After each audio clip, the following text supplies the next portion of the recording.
Жогорку Кеңештин шайлоосу да бүттү. Силерге жыйынтыгы кандай жакты? Жаккан жокпу? Комментарийге жазып кетсеңер. Чыныгы татыктуулар келди, келген жокпу?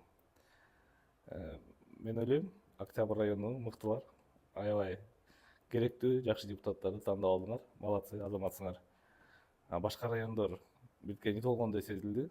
Эми бирок көз менен көрбөгөндөн кийин айтыш да кыйын. Туура эмес айтканда кантип.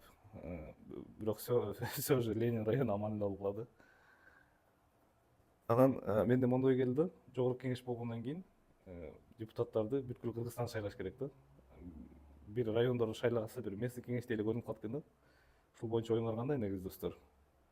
Болбосо шарттар сонун түзүлүптүр, жана аймактар аралыктар деген мага аябай жакты. Аябай ыңгайлуу шарт болуптур. Чынында көп болду да кишилер.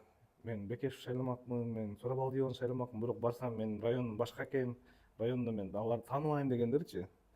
Анан местный кеңеште ошентип берсе болот, бирок жогорку кеңеште мен ойлойм мурункудай эле ушу, мисалы үчүн партиянын аты, анан ичинен список биринчи, экинчи, үчүнчү деп ошентип тандап койгон эң эле сонун. То есть бир 6-7 партия болсо, анан астында цифра бир 20-30га чейин болуп ошол жактан эле галочка коюп коюпчу. И тияка галочка коюп партияга, и тигиге кандидатка коюп койсо эң туура болот го деп ойлодум да. Бүткүл Кыргызстан шайлаган туура окшойт. Ушул боюнча кандай ойлойсуңар силер? Анан дагы бир өкүндүргөнү, бир канча 34% эле барды шайлоогочу. Болбосо 100% барганда дагы, мисалы үчүн биз айтып атпайбыз, сатып алды, анан тиги келди, бул келди депчи. 100% барып шайлаганда акчасы көптөр деле өтүшү кыйын болуп калмак деп ойлойм да. Ошол себептен эми өзүбүз күнөөлүүбүз да.